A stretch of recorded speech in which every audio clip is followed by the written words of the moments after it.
হঠাৎ করেই বদলে গেল চারপাশ। জেলে যাওয়ার খবর ছড়াতেই নুসরাত ফারিয়ার জীবনে শুরু হয় অদ্ভুত নীরবতা। যাদের সঙ্গে হাসি মুখে ছবি ছিল সোশ্যাল মিডিয়ায়, তারাই একে একে সেই স্মৃতি মুছে ফেলেন। বিপদের সময় বন্ধুত্বের এই অদৃশ্য রূপই ফারিয়াকে বুঝিয়ে দেয় আলো নিভলেই কারা পাশে থাকে আর কারা হারিয়ে যায়। গানের ভিডিও শুটিংয়ের জন্য থাইল্যান্ড যাওয়ার উদ্দেশ্যে সময় মতো বিমানবন্দরে পৌঁছান অভিনেত্রী নুসরাত ফারিয়া। ইমিগ্রেশন শেষ করে লাউঞ্জে বসে আলু ভাজি আর রুটি খাচ্ছিলেন। ঠিক তখনই জীবনের গতি থমকে যায়। ইমিগ্রেশন চেকপোস্ট থেকে পুলিশ তাকে আটক করে। পরে জুলাইয়ের গণঅভ্যুত্থানের সময়ের একটি হত্যা চেষ্টা মামলায় তাকে গ্রেফতার দেখানো হয়। পরদিন 19 মে জামিন নামঞ্জুর হলে ফারিয়াকে পাঠানো হয় কাশিমপুর কেন্দ্রীয় মহিলা কারাগারে। 20 মে জামিনে মুক্তি পান তিনি। মাত্র 48 ঘণ্টায় এই অভিজ্ঞতা তার জীবনে রেখে যায় গভীর দাগ।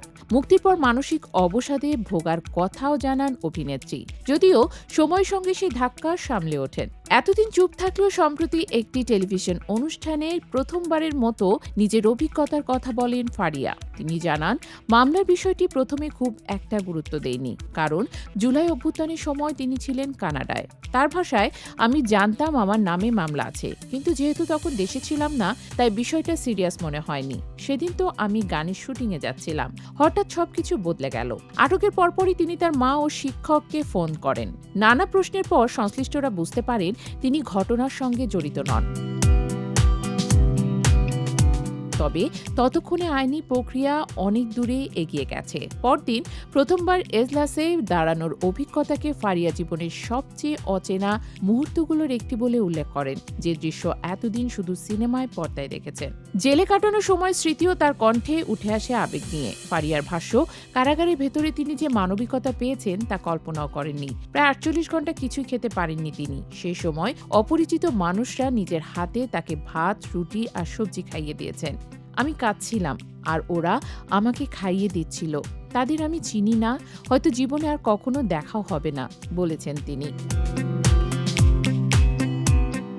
এই অভিজ্ঞতা ফারিয়ার জীবন দর্শন বদলে দিয়েছে, বিশেষ করে সম্পর্কের ক্ষেত্রে। জেলে যাওয়ার সময় তিনি একজনের সঙ্গে সম্পর্কে ছিলেন, কিন্তু মুক্তির পর আর কোনো যোগাযোগ হয়নি। কাছের অনেক বন্ধু সোশ্যাল মিডিয়া থেকে তার সঙ্গে তোলা ছবি মুছে ফেলেছেন। বিপদের সময় অনেকেই দূরে সরে গেছেন। তবে এই 48 ঘণ্টাতেই তিনি বুঝে গেছেন কে আপন আর কে নয়।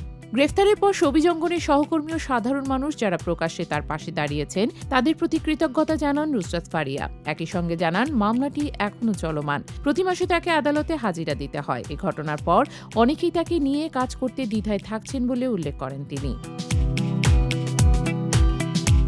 একটি সাধারণ দিন কিভাবে জীবনের মোড় ঘুরিয়ে দিতে পারে, নুসরাত ফারিয়ার গল্প তারই প্রমাণ।